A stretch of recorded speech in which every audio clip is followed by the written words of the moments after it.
Welcome to Corks and Conversation with Lisa Regan.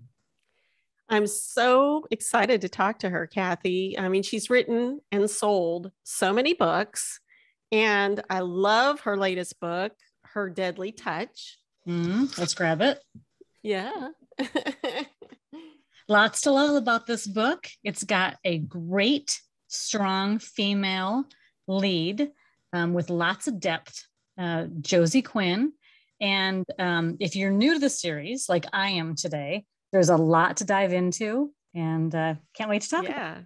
Yeah, I've already jumped back and added book one to The Vanishing Girls to my to be read list. I really enjoyed it. So before we get to talk to Lisa, let me tell you about her.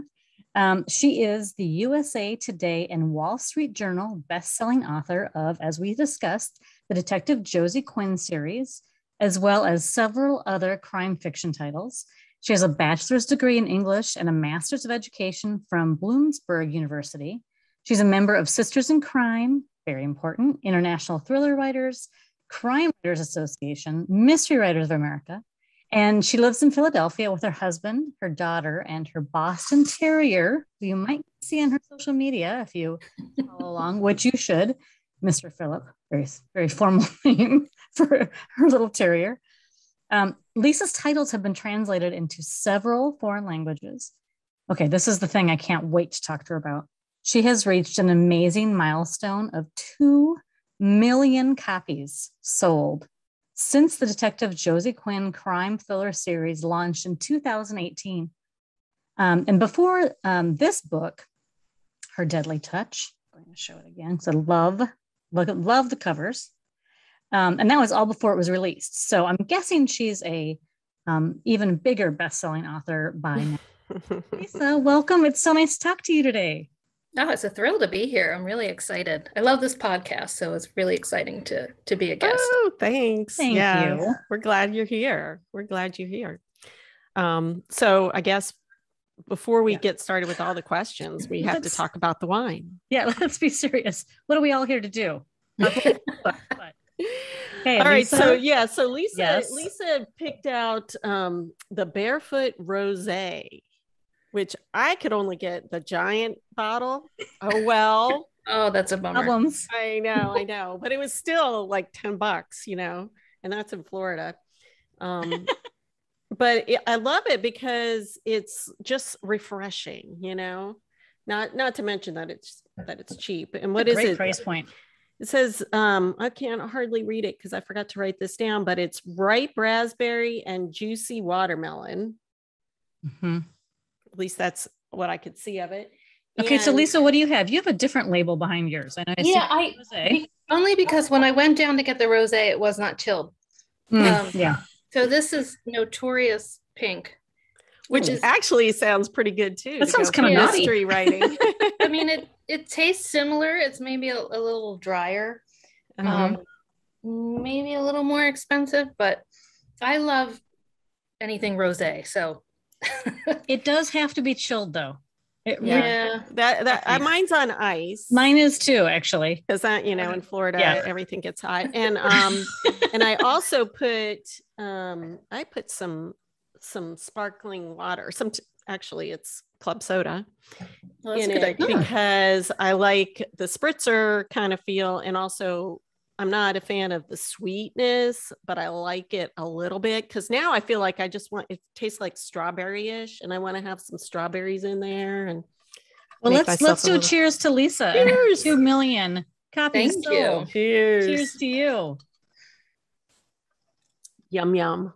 Yeah, that's gonna go down very easy. We better get to some questions. Yeah, right. Because I got the big bottle here, Cathi. I know. Taste yourself. Okay. Taste yourself. All right, I'll try. Okay, so I am just so impressed, and kudos to you for such a successful series. Thank you. Here, really. So listen, I'm going to hold this book up again. We're going to do this a lot. Beautiful. Her Deadly Touch is number 12 in the Quinn series. All right. Okay. And you do have other series and standalones, right? Yes. So how have those kind of played into the Josie Quinn? Because I know you have, well, this is 12 and you have many more coming, right? Yes. They, those books were, one of them is a standalone, and then I have two that were part of a series that didn't get very far, and then two a part of a series that also didn't get very far. So those books are a little bit darker and more graphic than the Josie Quinn series. So I kind of learned over time or I tried to pay attention to what readers liked and what they didn't like, and what they wanted and they didn't want. And they wanted less violence that happens on screen and more focus on the mystery. And so that's what I try to do with Josie Quinn, and it has really worked. Great. And you really also share so much about your character, your protagonist and her world, allowing characters to really dive deep. How do you keep that going each time, each book? How do you keep that fresh? Oh, it's just, I always try to make Josie grow in some way. So there's things about her character that will never change. Like, she's always going to run toward the danger. She's always going to be obsessed with work. Does that feel familiar to you at all, Lisa? Yeah. But other than those things, a strong sense of justice and that sort of thing, I want her to try to grow with each book. So each case, I try to do a little touch on a little bit how it affects her on a personal level. This one really is, it goes deep into her personal life. And yeah. This is the most emotionally intimate that you've ever seen Josie throughout the whole series. She's usually, I really liked it though. I did. Yeah, I can imagine, because I could see how she was, and I thought it was so interesting the way that you showed her trying to come out, and how I thought that and was trying really... to tamp it down, like that. That those emotions can make her, you could feel the unmooring that she was facing and didn't like that feeling at all. And I just, I mean, this is my first introduction to Josie Quinn, and I am with Christie. I'm ready to go back. Thank you. I'm in. I want to see her from the beginning. And so what I'm wondering is, how far along do you know where she's going? Because this is 12. I imagine you're working on what number right now? Right now, I'm still writing 13, only because I fell really behind this year. And so then as soon as I have a draft of that, and I'll get started on 14. And then I'm contracted for 20 as long as the fans still want them. Wow. Okay, that's exciting. You better, you got to click that buy button. You want to know what's going to happen. Wow. So do you have kind of an arc where you see her going in the next 8? I mean, in your mind at least? Or are you just going to handle it book by book? Well, I mean, a lot of it's book by book. We try to plan like 3 books ahead in terms of the longer story arcs with her and the series regular characters. But in terms of her own growth, mostly it's book by book, and sometimes she'll surprise me by what she learns about herself and what she's capable of and what she's not capable of. So it's kind of just fun to get onto the page and let her do her thing and see what happens. Wow, that's fun. That's fun. And so this is really good crime fiction too, but she's a detective. And I was like, how do you know how to be in the mind of a detective? I mean, did you have some previous life we don't know about, or did you just do a lot of research? It's mostly research. And I mean, I'm very obsessive when it comes to things that I don't know. I do, like, if a true crime sparks my interest, I mean, I will do a deep dive that will last weeks and weeks and weeks. And we had an experience in my family where 2 of our family members were murdered. So unfortunately, I had a front row seat to that whole thing. Oh, that's horrible. Yeah, from the murders through the investigation to the trial and sentencing. And then from that point on, I've just always tried to be in touch with as many law enforcement members as will talk to me. I do a lot of reading of, biographies or just reference books, or I've taken online classes. I go to MurderCon, which is where they get a bunch of us writers together and they give us classes on forensics. And so I just try to like immerse myself into that world.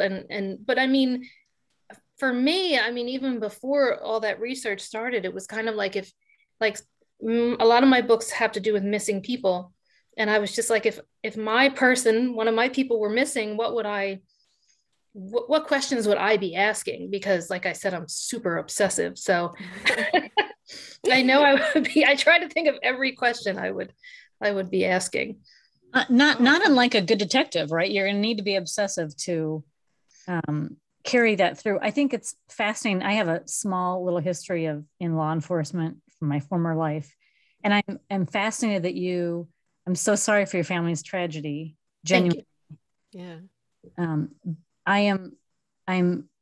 It's rare, honestly, to see a case go from all the way investigation through an actual trial and sentencing, because usually someone plea out. So you saw a very rare front row that most of us don't ever have to, thankfully. Yes. Yes.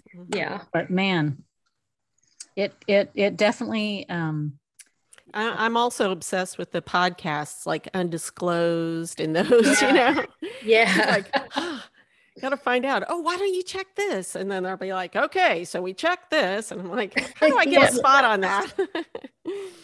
Christy, you've always liked a true crime podcast, because you had told me when we first started talking about doing the podcast, that was one of the first things you mentioned was all the true crime podcasts. Yeah. That's how I got introduced to podcasts. And there's so many great ones now. I know. Yeah. There's so many now. I don't even know. Okay. Well, let's take a drink. I think we need to have Okay. Oh, it's time for the question in the bottle. Right? Mm-hmm. Okay. So Lisa, we always like to take a little break and ask kind of a fun, lighthearted question. Something you might get to after the bottle is empty. All right, Christy, you got one? Yes. It says, what is your favorite way to waste time? Oh, that's a good one. A hot bath. It has to be a hot bath. Oh. I'll be in there for a solid hour. Don't come knocking. That's past prune level. Like you're well past. Yeah, but I think it is not a waste of time. No, in my opinion, that is like research necessary. Oh, yeah. It's necessary for grounding yourself. It is. And you can read too. I agree. I thought you were going to say, given your purple wall that way. I thought you might say deep diving into Friends reruns. Oh yeah, it's constant.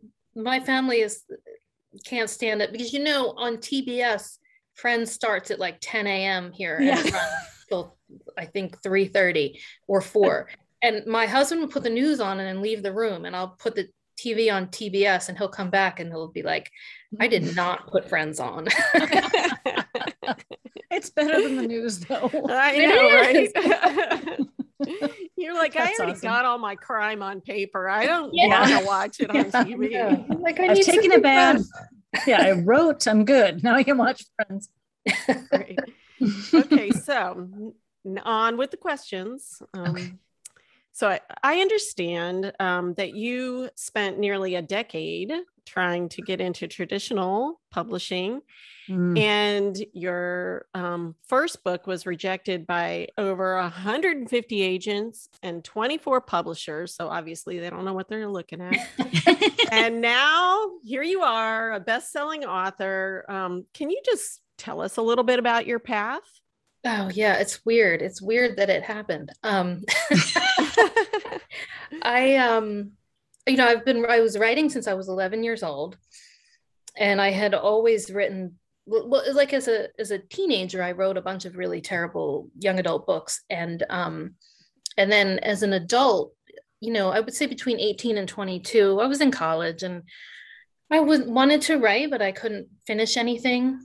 And then I said to myself, if I'm ever going to seriously do the writing thing, then I should be able to finish a book. And so I spent, I think it was a year, writing on loose leaf paper, a book that I called The Space Between. And it was literally me vomiting up every half-cooked idea I ever had, every emotion I ever felt, every question I ever asked into this one ginormous manuscript and just cramming it all together in ways that didn't even make sense. And at the end, it was 140,000 words. And I was like, woohoo, finished something. And then I reread it and I was like, oh, this is terrible. And it like doesn't know what it wants to be. It's like every thought I ever had. So I put that on a flash drive. I put it in my nightstand, and that was it. But I knew I could finish something, so I felt good about that. And then I started writing like crime fiction, but I would start and stop, and I hadn't really found anything that made me want to keep writing. And then I wrote what became my first published book, which was Finding Claire Fletcher. The first line of that book, it's not the first line in the book as it was published, but the first line of the book as I wrote it was a line of dialogue. It was First Time in a Bar. And from that line, I sat down and wrote 65 pages. And then I was like, oh, I think I have something here. So I wrote that. I was really excited about it. I finished that. That took me 2 years because I was in grad school and working like 3 jobs. And so then in 2006, finished it. I started querying agents. I was really excited because the agents were excited about it. And the rejections that I was getting were really positive. And one agent said to me, "This is a home run." And then he still didn't sign me. Oh, yeah. So I was getting and down. Yeah, up and down. Yeah. I was like, well, what more does it take? Like, do I need to I know, like, but no. Home run with the bases loaded? Is that what you want? It's so I can't wait to hear the rest of the story, but this is so important for up and coming writers to hear this, because the competition is so severe, and so it is. It's good to give people hope. Yeah, I mean, it was insane, and I spent 4 years trying to find an agent with a book that was obviously good. If the rejections that I was getting were glowing, so I finally snagged an agent, and then I thought to myself, this was 2010, and it was actually the night of when Roy Halladay played for the Phillies. It was the night of he pitched a no-hitter in the playoffs. I don't know why I remember. Continue with the baseball theme. Yeah, with the baseball theme. I got the email while I was watching the game. Ooh. And so I snagged the agent. I thought, oh, this is great. Like, I don't have to wait anymore. Everyone I knew who had an agent, they would be on submissions for like 6 months, and then they would get a deal. And I thought, oh, this is great. You know, like by this time next year, I'll have a book deal. This is going to be like the best thing ever. And then 2 years, no deal. Oh. And it was the same thing. It was like close, but not close enough. You know, we loved the book. The closest I got was Hachette, and which is interesting because I kind of ended up back with them, but they said that they absolutely loved the book, but that it wasn't realistic that an abducted girl would be too afraid to leave her abductor if an opportunity presented itself. Oh, man. When in fact, in the book, I mean, she tries multiple times, but I said, well, my agent said to them, like, listed the names of all these actual missing children, like J.C. Lee Dugard. I was going to say, it feels like they were like in ancient times or something, because it seems like everybody knows now that can happen. You know? Yeah. And so finally, this new press that had just opened up, we pitched to them, and they loved it and they took it. But they took my first 2 books actually. But then the problem is that a year later, they closed down. Oh gosh. Yeah. And Lisa, the fact that you were still having hope and tenacity. So you're writing during this time while you were doing all this? Yeah. Yeah. I mean, I had a child and a full-time job, and I was still writing at nighttime when she would go to sleep. And, you know, well, the thing is that Finding Claire Fletcher had come out from that small publisher, and it didn't sell a lot, but it did much better than any of us expected. And so that kind of made me feel like I shouldn't just give up on this. So then they were willing to honor the contract, which was for 3 years. And then in the meantime, I had written another book, and I had said to my agent, like, I don't want to spend 2 more years in submissions with this. You know, my first couple of books are doing okay, especially from a small press, better than I expected, let's say. And I said, so I want you to represent this book, but after like 9 months, if nobody buys it, then I want it back and I'll just self-publish it. And she didn't want to shorten the time frame. And so I said, that's fine. You know, understand. And so I just self-published the book. And, you know, it sold 5,000 copies pretty fast, because by that time I had a very small following. That's a pretty good following. It's a pretty good following. Yeah. For like, nobody knew me, right? You know, small press. And so it had been out for a month, and this editor from Thomas and Mercer contacted me, which is an imprint of Amazon. And she was like, saw the book, read it, loved it. We'd like to publish it again. And of course I was like, well, hell yes. Finally. Yeah. So, you know, and then I had another one of those moments where I was like, this is it, you know? Yeah. And well, because why wouldn't you? You know, I know you got to celebrate, but Thomas and Mercer, I was like, and they're like mega huge now, but you know, back then they weren't as big as they are now, but you know, they were up there. I was excited. And so they published the book, and you know, it did better than the first 2. And that editor kept saying to me, oh, you really need to write a sequel. You really need to write a sequel, like as fast as you can. And I was like, as fast as I can. Like, I have a full-time job. Like, hello. Kid, husband, you know. What do you mean fast? What does that even mean? I was like, and I never wrote this book with the intention of it being a series anyway. And so I was kind of like, look, you're going to get what you get when you get it. I don't like really know what to tell you about that. Like I have to make dinner and like I put my kid to bed.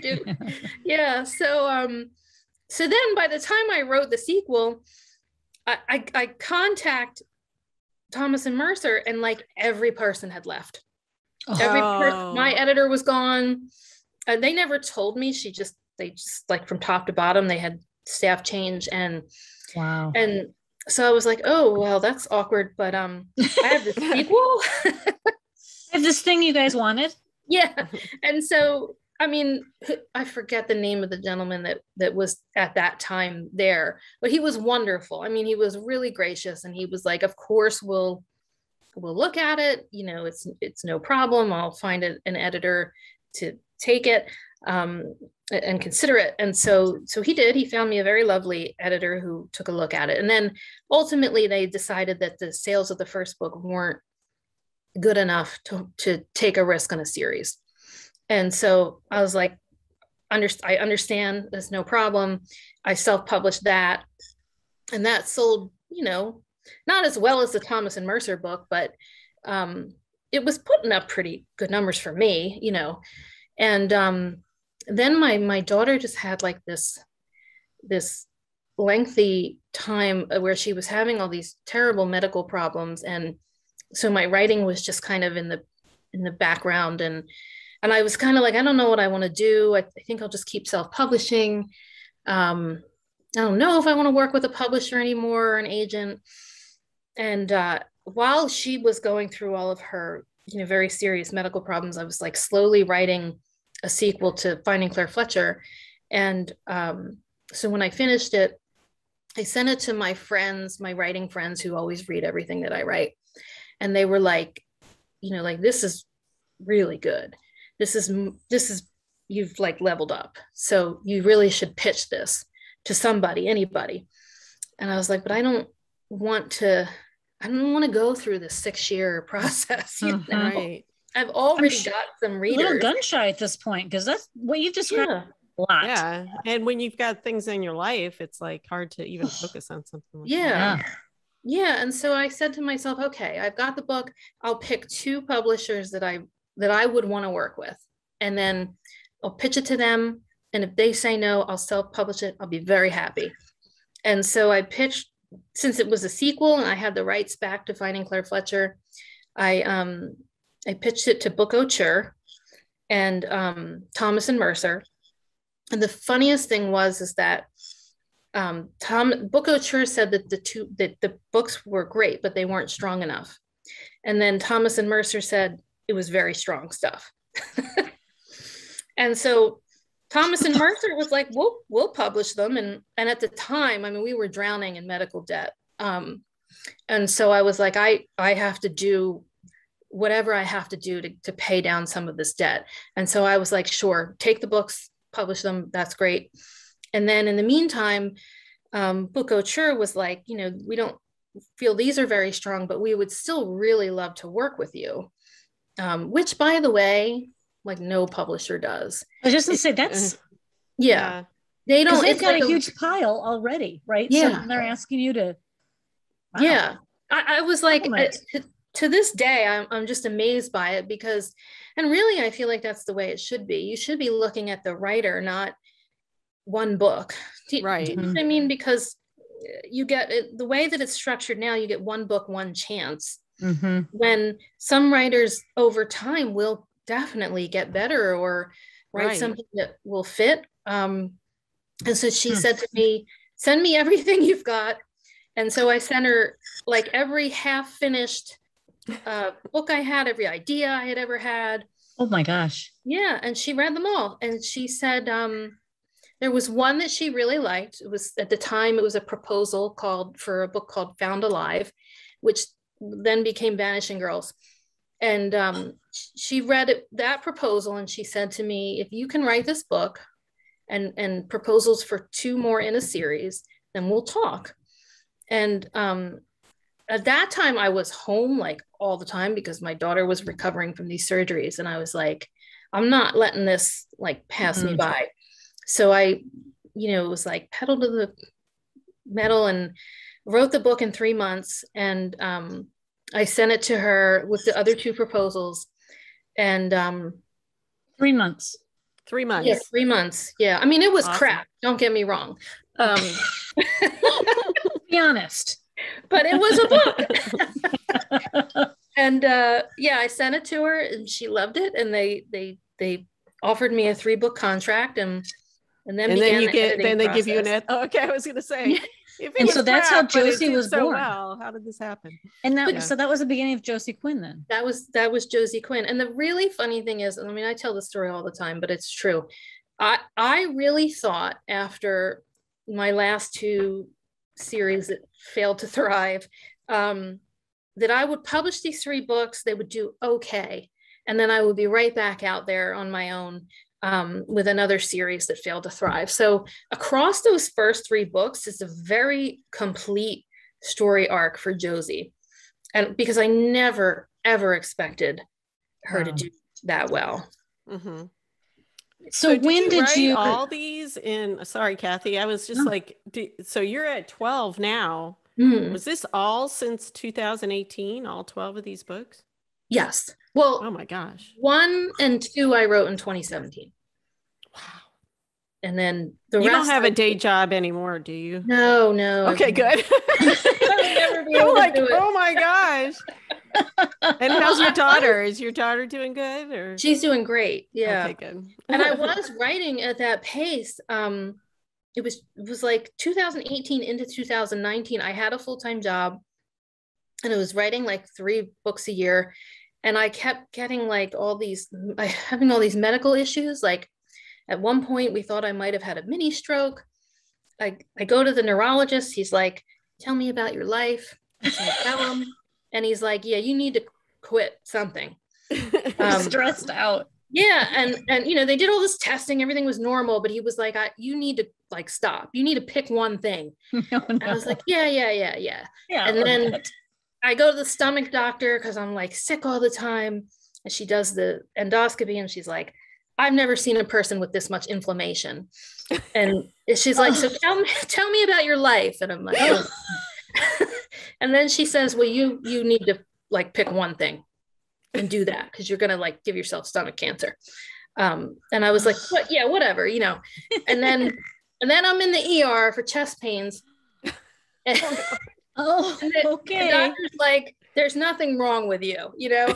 And he's like, tell me about your life. And I'm like, no, I'm not. All right, you know, 3 times there. Pattern? Yeah. Did you find like, Well, then so then the guy says, you got to go to your cardiologist. So I go to the cardiologist and we're sitting in my husband is there. We're sitting in the room. The cardiologist gets up to get something. There's nothing wrong. You know, he's like, thankfully. Yeah. He's like, it's stress. It's what you have is stress. And, he said the same thing. You need to pick one thing. And so he leaves the room and my husband is like, this is enough now, you know, so what's it going to be? Yeah.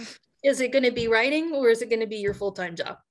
And I was like, well, what do you think? And he's like, I think you should do what you want to do, you know, and we'll figure the rest out, but you just can't continue at this pace. Wow.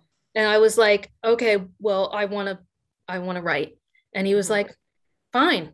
As soon as we get home, you're writing your resignation letter. And that's that. And that's what we did. That's so good though, that he was so supportive and now it's paying off, I think. Yeah. I hope, you know, with these millions of copies, they better be paying. Has to lead me into, now that once you committed just to writing and then, but not a full-time job plus not 2 full-time jobs. What's your daily, do you have a daily grind? Do you have a day, like, are you a pattern person? No, I tried to do that. What I have figured out in these last 2 years is that one is I have really weak executive function. So I'm not like my brain is not, I'm not well organized. I was like, I've never heard it described that way. Weak executive function sounds. Yeah. So it sounds better than flighty as hell. It does. Yeah. So I'm not good at being, I'm not good at it, being organized. And so then I took this class with Becca Syme, Syme, and it's called Write Better Faster. But it doesn't teach you how to write faster necessarily. But what she does is she does all these personality tests and she figures out what works for you and what doesn't. And so I go into the class, we do all this testing, and then I have the one-on-one with her. And she's like, listen, here's like 50 things that are never going to work for you. Not ever. So stop doing them now. And I was like, wow, really? She's like, yeah, really. It's a waste of time. Stop immediately. And then she's like, I'm going to tell you what is going to work for you. And then she gave me like a list of 12 things. She's like, you need to do these things instead. And so what we figured out was that I am like, when I write, it's like gestating and then giving birth. So I will think about my idea and take in lots of other creative things for months before I'm ready to sit down and write it. And so during that time, I'm outlining, I'm taking notes, I'm going back and forth with my editor, I'm thinking about the book all the time.